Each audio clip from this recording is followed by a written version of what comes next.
Rhubarb and goat's milk.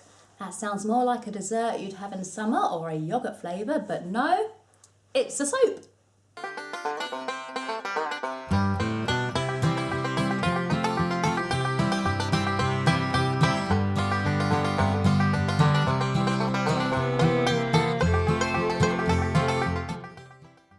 Hey everyone, Anne from the Sussex Handmade Soap Company here.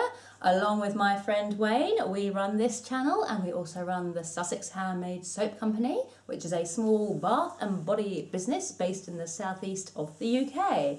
And today we are going to be making goat's milk soap. I've really got into the goat's milk soap lately. It's been a lot of fun and we've been making a lot of different goat's milk soaps, which has been very enjoyable, and hopefully you guys aren't getting too bored of them. I'm not. If you are, then let us know in the comments and we'll move on to something else. But goat's milk today, we are making it a little different to our previous videos because we are using an olive oil that we have infused with some Himalayan rhubarb extract to try and give that goat's milk soap a lovely pinkish red colour naturally, because we're using the natural goat's milk soap and the natural soap making, so I didn't really want to kind of chuck a load of mica in there to give it a colour. I wanted to stick with the natural theme, so we are trying to use Himalayan rhubarb to colour it a pretty pink colour. Hopefully it's going to work out well. Let's jump into the soap making and see how it goes. So today our two key ingredients are going to be our infused Himalayan rhubarb oil, which is hopefully going to give us a nice pink tinge to our soap, a pinkish red hopefully, and also our goat's milk. I'm going to talk first about our Himalayan rhubarb. This is an oil infusion of Himalayan rhubarb powder and olive oil. I forgot I had it. It has been sitting infusing since the 16th of July 2021. So in all honesty, the olive oil used is probably past its best before date. I've had a little smell and it smells fine. We are not selling this soap. It is purely an experimental soap so that you guys can see how we make this soap, and also so we can see how the Himalayan rhubarb behaves when it's been infused for a longer time, and also how it comes out in a goat's milk soap. So I'm not too phased that it is probably past its best before date. I would obviously know for certain if I had remembered to write the best before date of the olive oil on the infusion label, but I didn't.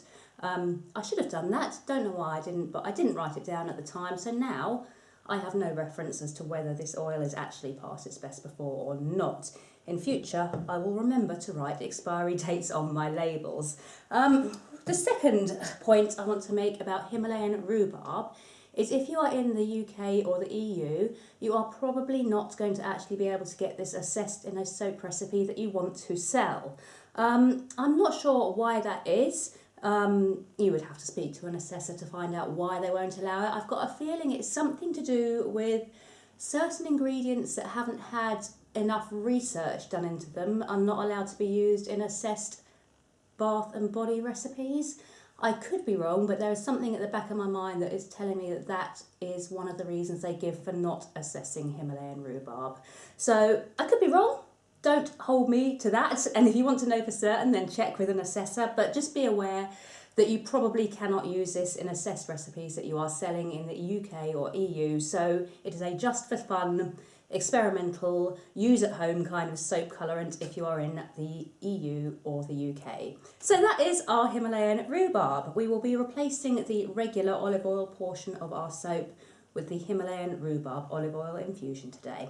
And we shall be using some goat's milk. And today our goat's milk is partially frozen. I like to work with frozen goat's milk when we're making goat's milk soaps just because it keeps the temperature that little bit lower. It is only partially frozen today because we didn't put it in the freezer in time, so it'll take a little longer to infuse, that's not the right word, it'll take a little longer to combine with the water and the lye than it would if the goat's milk was frozen, but it's fine, we've got time today, so we're going to be using partially frozen goat's milk. Now, with that all covered, let's move on to actually making this soap. So in here we have 109 grams of partially frozen goat's milk, 109 grams of water. And to this we are slowly going to add 109 grams of lye. And I'm going to do this very slowly spoon by spoon, a couple of teaspoons at a time. And then I'm going to stir it in to dissolve. And when working with goat's milk, you want to stir in a small amount of lye at a time. If I was to put the whole of the lye straight into here, it would heat up far too much and the milk would scorch. And the sugars in the milk do actually contribute to the temperature rising higher than normal as well. So just go very slowly with the lye into the solution, and hopefully that way you won't end up with scorched milk. It'll most likely turn a kind of yellowish colour, which is absolutely fine. What you don't want is a brown colour and a strong smell of ammonia. Those are signs that you've scorched your goat's milk. And I'm going to be taking the temperature of this on regular intervals, just using a digital thermometer. At the moment we're right down at 57 Fahrenheit, which is fine, so I'm going to add in some more lye.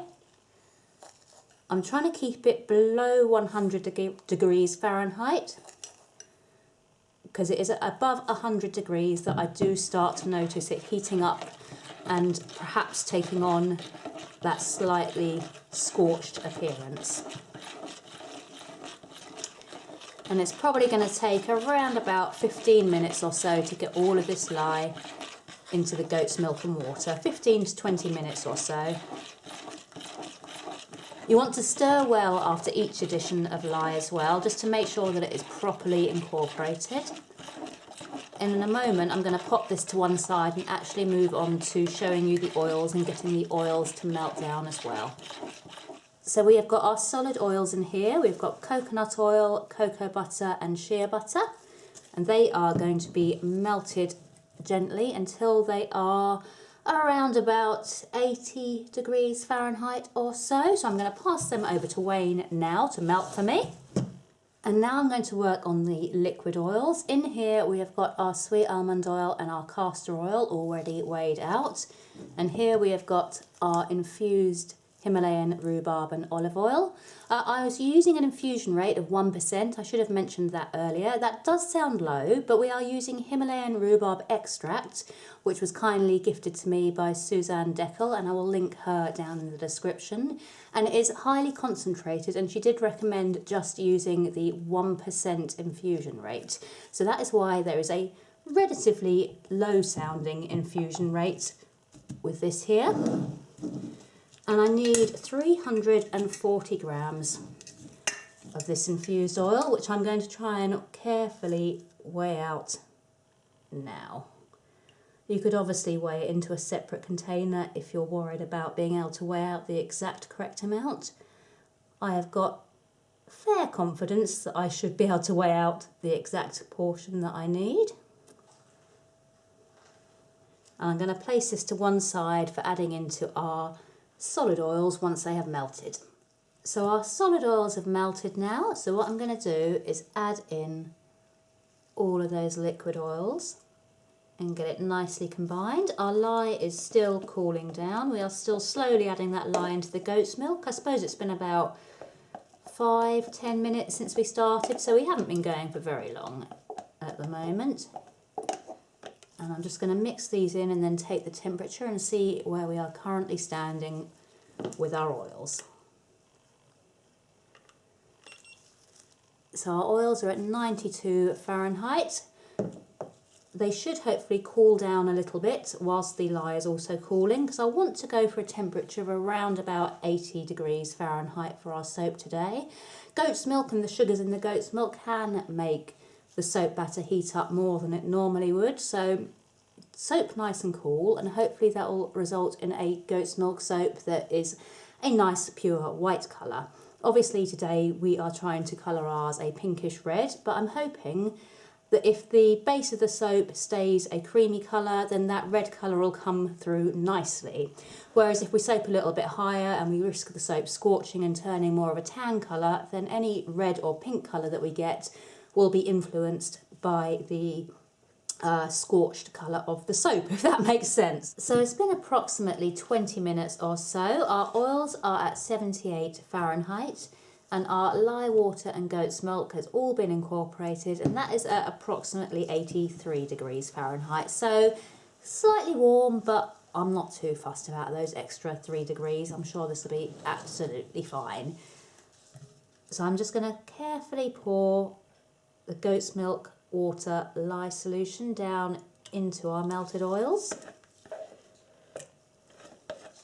And then I'm going to use our stick blender to bring it to a light to medium trace. And this may take a little while. I do find when the oils are on the cooler side, it takes longer to get to trace.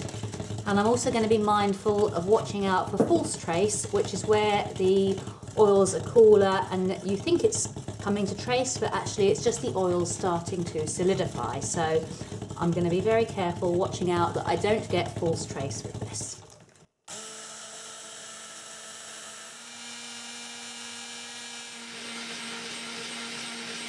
So I've brought the batter to kind of a medium kind of trace today. And this is the point where if I was adding in any fragrance or essential oils, I would add those in now. I'm not actually adding in any scent today because I don't want to put in anything that could potentially affect the colour of our little experiment. So we are leaving it unscented. As you can see, it's now gone kind of a really pretty dusky pink colour. I'm quite happy with the colour at the moment, but obviously it will, or could, most likely will, change during the cure.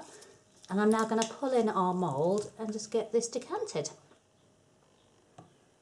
So just pouring into our mould now. And this is a 2.5 pound loaf mould. We got ours from 2 Wild Hairs, which is a US based site, but there are similar moulds on the market here in the UK. So it is a 2.5 pound recipe today, and that is what the ingredients in the description box are for. So if you've got a slightly larger or smaller mould, you'll probably need to adjust those ingredients a little. I'm going to give it a shake from side to side and a tap down to level the surface. I'm just going across it with the spatula, and then I think I'm going to use the spoon to give it some decoration or some texture on top as well, but we're just going to allow it to firm up for a little bit before I do that. So I've tested the bottom corner here and we're kind of at a level where I think it's going to hold up to being textured. So I'm just taking a teaspoon, and those of you that watch my videos will have seen me doing this plenty of times before and will know it is my favourite technique.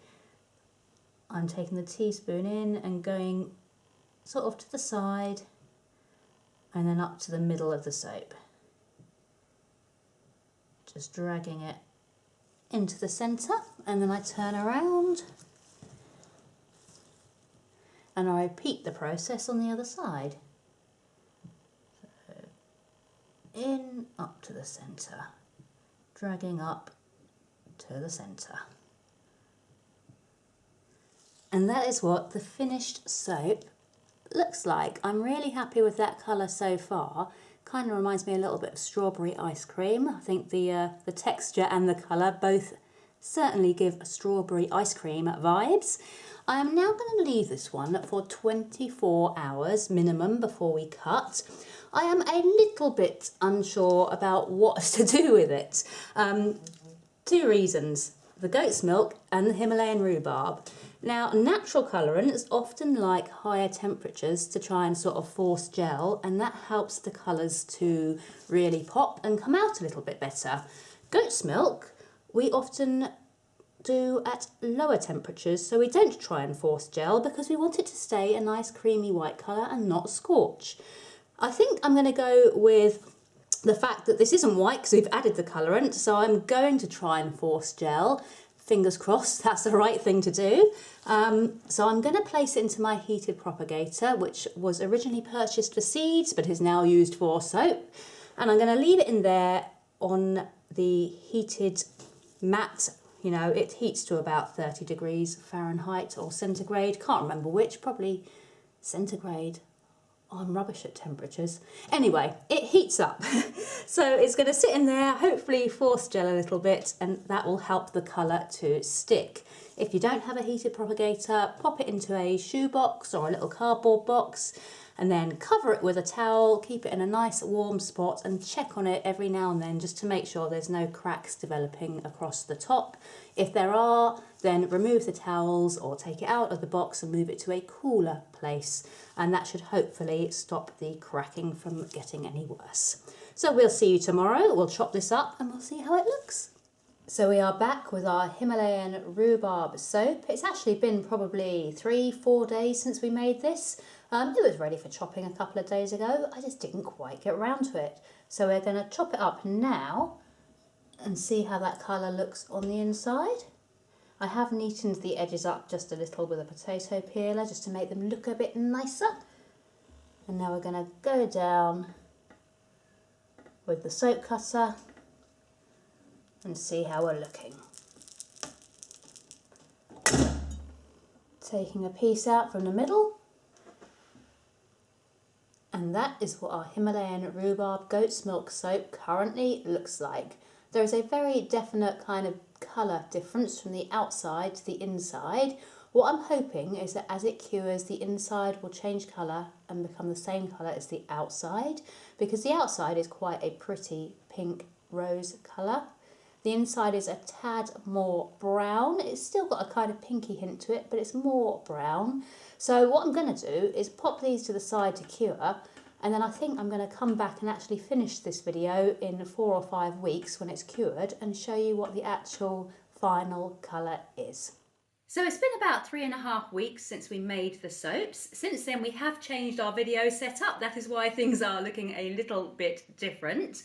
The soaps have now kind of finished changing colour, so I thought it would be an ideal time to show you how they ended up.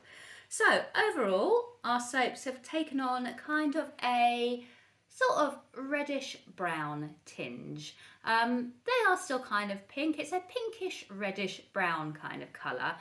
Overall, it's not the colour I was really hoping for. It's not a kind of bright red, but it's not an unattractive colour. I would prefer it to be a little bit pinker, a little bit redder and less of that brown tinge, but it's not an unattractive colour.